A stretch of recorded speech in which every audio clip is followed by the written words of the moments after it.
UP के स्कूलों में बढ़ाई गई छुट्टी, कई जिलों में भारी बारिश का अलर्ट।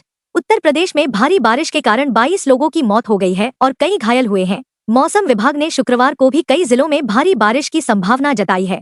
जलभराव के कारण कई जिलों में स्कूलों में अवकाश घोषित किया गया है। बरेली, बिजनौर, मुरादाबाद, रामपुर और आसपास के क्षेत्रों में भारी बारिश की संभावना है। यूपी में स्वास्थ्य विभाग का ताबड़तोड़ एक्शन, बुरे फंस गए डॉक्टर, कई की तो सैलरी पर बनाई। कई डॉक्टरों पर इलाज में लापरवाही बरतने का आरोप है। उप मुख्यमंत्री ने शिकायतों की जांच के बाद कार्रवाई के निर्देश दिए हैं। भदोही के एक डॉक्टर पर मरीज की मौत का आरोप है, जिसके चलते उनकी 3 वेतन वृद्धियां रोक दी गई हैं। वहीं मेरठ के एक डॉक्टर पर वित्तीय अनियमितता का आरोप है, जिसके चलते उनकी 2 वेतन वृद्धियां 2 साल के लिए रोक दी गई हैं। ताजमहल में भी टपकने लगा पानी, भारी बारिश से उत्तर प्रदेश में जान पर बनाई 22 की मौत। प्रदेश के कई जिलों में बादल जमकर बरसे, विशेष तौर पर पश्चिमी जिलों में। इस दौरान दीवार गिरने की घटनाओं में 20 और वज्रपात से 2 लोगों की जान चली गई। मौसम विभाग के अनुसार अभी मौसम का रुख ऐसे ही रहेगा। सबसे ज्यादा असर आगरा और आसपास के जिलों में हुआ। वहां वर्षा के कारण दर्जन भर से अधिक घर धराशायी हो गए। ताजमहल के मुख्य मकबरे में पानी टपकने लगा। वर्षा के पूर्वानुमान को देखते हुए सभी जिलों में 12वीं तक के स्कूल बंद कर दिए गए हैं। सीएम योगी ने मंत्रियों को सौंपी जिलों की जिम्मेदारी, कहां गुजारनी होगी रात। उत्तर प्रदेश के मुख्यमंत्री योगी आदित्यनाथ ने विधानसभा उपचुनाव की तैयारियों को देखते हुए अपने मंत्रियों को नए सिरे से जिलों की जिम्मेदारी सौंपी है। 75 में से 73 जिलों के मंत्रियों के प्रभार बदले गए हैं। मुख्यमंत्री और उप मुख्यमंत्रियों के पास 25 से 25 जिलों की समीक्षा की जिम्मेदारी रहेगी। प्रभारी मंत्री हर माह अपने प्रभार वाले जिलों का दौरा करेंगे और वहां रात्रि विश्राम भी करेंगे। सेक्स वर्करों को अधिकार दिलाने के लिए तैयार होगा ड्राफ्ट, सुप्रीम कोर्ट ने दिए हैं नीति बनाने के निर्देश। उत्तर प्रदेश में सेक्स वर्करों के अधिकारों और सम्मान के लिए नीति तैयार करने के लिए एक राज्य स्तरीय कार्यशाला आयोजित की गई। प्रमुख सचिव चिकित्सा एवं स्वास्थ्य पार्थ सारथी सेन शर्मा ने कहा कि सभी विभाग मिलकर सेक्स वर्करों के अधिकारों और न्याय के लिए संयुक्त ड्राफ्ट तैयार करें। उन्होंने कहा कि यूपी में सेक्स वर्करों को पूरी तरह सुरक्षा और न्याय दिलाने के लिए प्रतिबद्ध हैं। चार्जशीट से निकाल दिया था आजम खान का नाम, पूर्व एसपी समेत कई बड़े अधिकारियों पर गिरी गाज। शत्रु संपत्ति हड़पने के मामले में पूर्व मंत्री आजम खान का नाम निकालने के लिए किए गए फर्जीवाड़े की जांच के आदेश दिए गए हैं। शासन ने पूर्व एसपी अशोक शुक्ला के खिलाफ उच्च स्तरीय जांच के लिए 2 सदस्यीय कमेटी गठित की है। कमेटी शत्रु संपत्ति के रिकॉर्ड में छेड़छाड़ और आजम खान का नाम हटाने की जांच करेगी। यूपीसीसीएल करने जा रहा है बड़ा बदलाव, नई प्रणाली के तहत शुरू होगा कार्य। कुछ लोग हो सकते हैं परेशान। यूपी पावर कॉरपोरेशन और विद्युत वितरण निगमों के मुख्यालयों में जल्द ही ईफिस प्रणाली लागू होने जा रही है। इस कदम से उपभोक्ताओं और कर्मचारियों दोनों को ही फायदा होगा। ईफिस से काम आसान होगा और पारदर्शिता बढ़ेगी। बैठक में बताया गया कि पावर कॉरपोरेशन व डिस्कॉम में ई-ऑफिस के रूप में आंशिक रूप से कार्य प्रारंभ हो चुका है।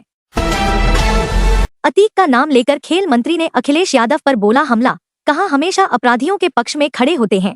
उत्तर प्रदेश के खेल एवं युवा कल्याण राज्य मंत्री गिरीश चंद्र यादव ने सुल्तानपुर में मंगेश यादव के एनकाउंटर को लेकर सपा प्रमुख अखिलेश यादव पर हमला बोला है। उन्होंने कहा कि अखिलेश हमेशा अपराधियों के पक्ष में खड़े होते हैं। अतीक अहमद, नवाब सिंह यादव व मोहित खान जैसे अपराधियों का उन्होंने खुलकर पक्ष लिया। वह हमेशा अराजकता को बढ़ावा देते हैं। अखिलेश यादव का सीएम योगी पर हमला, कहा भाजपा ने यूपी को बना दिया फर्जी एनकाउंटर की राजधानी। अखिलेश यादव ने योगी आदित्यनाथ पर जमकर निशाना साधा है। उन्होंने कहा कि भाजपा सरकार ने उत्तर प्रदेश को फर्जी एनकाउंटर की राजधानी बना दिया है। अखिलेश ने आरोप लगाया कि अयोध्या में भाजपा के नेता सेना की जमीन पर प्लाटिंग कर रहे हैं। उन्होंने कहा कि भाजपा चुनाव हार गई है और मुख्यमंत्री गुस्से में घूम रहे हैं। सिंगापुर के अंतर्राष्ट्रीय मेले में यूपी के पर्यटन स्थलों का होगा प्रचार, विभिन्न भाषाओं में मिलेगी जानकारी। सिंगापुर में आयोजित होने वाले आईटीबी एशिया के अंतर्राष्ट्रीय यात्रा व्यापार एवं पर्यटन मेले में उत्तर प्रदेश के पर्यटन स्थलों का प्रचार किया जाएगा।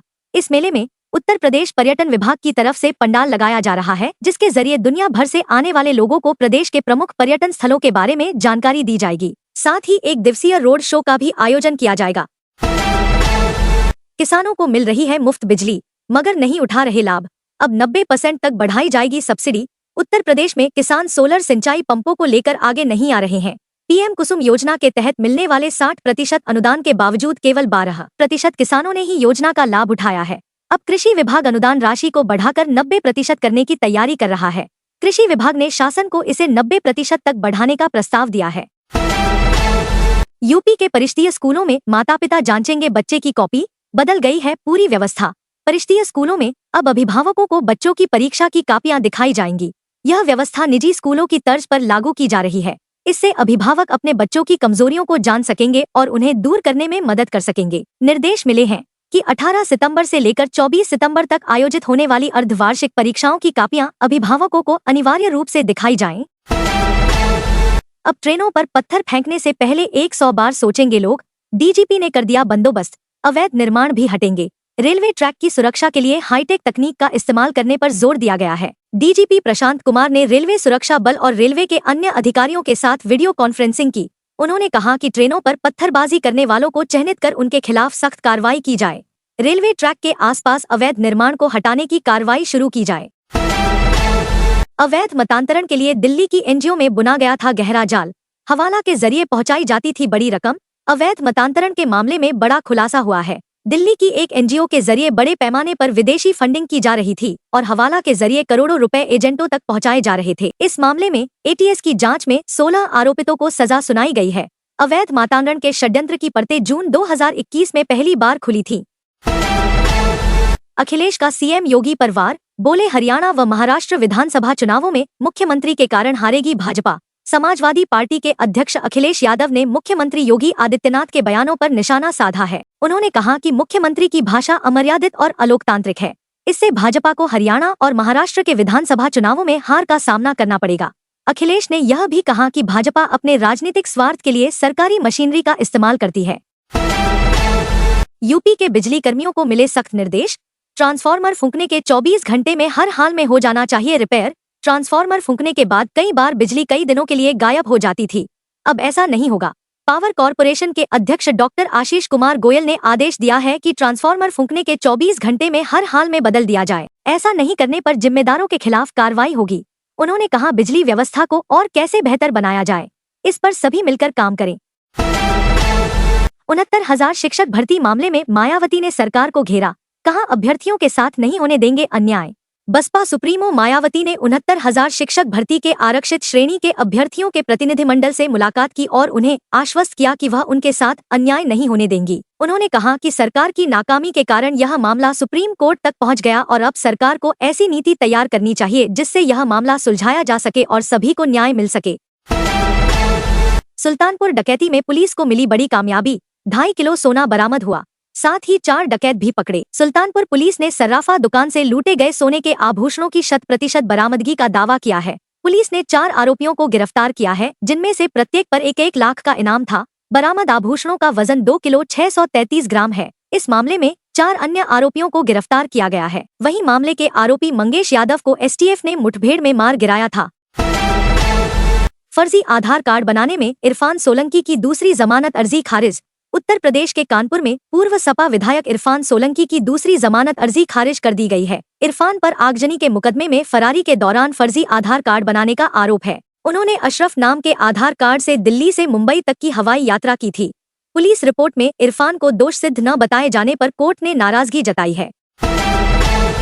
खत्म नहीं हो रहा माफिया का नाम, अतीक के रिश्तेदार ने मांगी 20 लाख की रंगदारी। प्रयागराज में एक व्यक्ति श्रीकांत प्रधान को माफिया अतीक के रिश्तेदार जिशान अहमद और उसके साथियों ने 20 लाख रुपए की रंगदारी मांगी और न देने पर जान से मारने की धमकी दी। पुलिस ने पीड़ित की शिकायत पर आरोपियों के खिलाफ मुकदमा दर्ज किया है। घटना गौसपुर कठुला में हुई। आरोपियों ने तमंचा लेकर धमकाया और पैसे व कागजात छीन लिए। राज्यपाल आनंदीबेन पटेल की विश्वविद्यालयों को सलाह, वैज्ञानिक प्रतिभा को पहचानें और प्रोत्साहित करें। उत्तर प्रदेश की राज्यपाल आनंदीबेन पटेल संगम नगरी में हैं।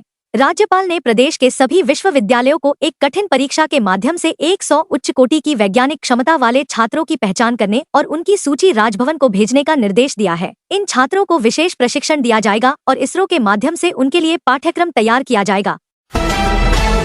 30 सितंबर तक अपना डाटा ठीक करवा लें, यूपी के किसान, मिलेगा 70 से 80 लाख रुपए तक का अनुदान। गन्ना किसान मेले में पहुंचकर अपनी सारी कमियां ठीक करा लें। चीनी मिल से संबंधित उन्हें जो भी जानकारियां लेनी हो यहां सब दी जा रही हैं। समिति स्तरीय सट्टा प्रदर्शन मेले में पहुंचे किसानों को बताया गया कि 30 सितंबर तक अनिवार्य रूप से घोषणा पत्र भर दें।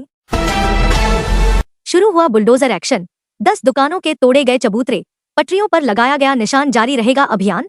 उत्तर प्रदेश के आजमगढ़ जिले में प्रशासन ने बुलडोजर एक्शन की शुरुआत कर है। पहले दिन 10 दुकानों के चबूतरे तोड़े गए और पटरियों पर निशान लगाए गए। अधिकारियों के आदेश पर बुलडोजर मंगाए गए। अभियान चलाकर कुछ अतिक्रमण हटाया गया। जल्द ही फिर से अभियान चलाकर पूरे माहौल को अतिक्रमण मुक्त कर दिया जाएगा। प्रशासन की इस कार्रवाई से बाजार में हड़कंप की स्थिति रही।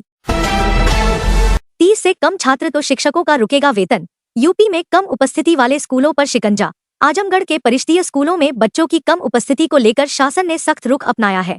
30 से कम छात्र संख्या वाले विद्यालयों की सूची मांगी गई है और ऐसे स्कूलों में तैनात 2 या 2 से अधिक शिक्षकों के वेतन वृद्धि और अनुलाभ पर रोक लगा दी गई है। विभागीय योजनाओं के प्रभावी ढंग से लागू न होने पर संबंधित प्रधानाध्यापक और शिक्षक के खिलाफ कार्रवाई की जाएगी। स्पा सेंटर में चल रहा था देह व्यापार। पुलिस की छापेमारी से मची अफरातफरी। आपत्तिजनक हालत में मिले लड़के लड़कियां। आजमगढ़ के सिधारी थाना क्षेत्र में एक स्पा मसाज सेंटर में चल रहे देह व्यापार का भंडाफोड़ हुआ है। पुलिस ने छापेमारी की तो 3 जोड़े लड़के लड़कियां आपत्तिजनक हालत में मिले। पुलिस ने सभी को हिरासत में लिया है। वहीं छापेमारी में स्पा सेंटर संचालक मौके से भाग निकला। संचालक की तलाश में पुलिस जगह जगह दबिश दे रही है। उत्तर प्रदेश में महिलाएं बेटियां असुरक्षित। बीजेपी ने बिगाड़ दी अर्थव्यवस्था। एसपी मुखिया ने आजमगढ़ में सरकार को घेरा। सपा के राष्ट्रीय अध्यक्ष अखिलेश यादव ने आजमगढ़ की जनता को विश्वास दिलाया कि यहां के विकास के लिए हम भाजपा सरकार को सदन में घेरेंगे। भाजपा के लोग पेपर लीक का रिकॉर्ड तोड़ने वाले लोग हैं। यह चलने वाली नहीं, गिरने वाली सरकार है। बीजेपी ने जारी की 40 स्टार प्रचारकों की लिस्ट। पीएम मोदी, अमित शाह समेत कई दिग्गजों के नाम शामिल। हरियाणा विधानसभा चुनाव के लिए बीजेपी ने गुरुवार देर रात 40 स्टार प्रचारकों की सूची जारी कर दी। सूची में प्रधानमंत्री नरेंद्र मोदी, गृह मंत्री अमित शाह और जेपी नड्डा जैसे दिग्गजों के नाम शामिल हैं। बीजेपी ने सभी 90 सीटों पर उम्मीदवारों की घोषणा कर दी है। बीजेपी ने 3 बार में उम्मीदवारों का ऐलान किया है। हरियाणा विधानसभा भंग। कार्यवाहक मुख्यमंत्री के रूप में नायब सैनी संभालेंगे मोर्चा। हरियाणा की 14वीं विधानसभा भंग हो गई। राज्यपाल बंडारू दत्तात्रेय ने सरकार की सिफारिश मान ली है। राज्यपाल ने नई सरकार बनने तक कार्यवाहक मुख्यमंत्री के तौर पर नायब सिंह सैनी को कार्यभार संभालने का आदेश दिया है। संवैधानिक संकट के चलते विधानसभा भंग करने का यह पहला मामला है। बता दें कि प्रदेश में 5 अक्टूबर को चुनाव और 8 अक्टूबर को नतीजे आएंगे। रोहतक की सभी सीटें जीतकर बनाएंगे सरकार। भूपेंद्र हुड्डा बोले, हर चीज में होगी पारदर्शिता। रोहतक की सभी सीटें जीतकर कांग्रेस को सत्ता में लाने का वादा करते हुए पूर्व मुख्यमंत्री भूपेंद्र सिंह हुड्डा ने कार्यकर्ताओं को संबोधित किया। उन्होंने कहा कि कांग्रेस की सरकार बनने पर हर चीज में पारदर्शिता होगी। कांग्रेस प्रत्याशी भारत भूषण बत्रा ने भी रोहतक के विकास का संकल्प लिया और इसे स्मार्ट सिटी बनाने का वादा किया।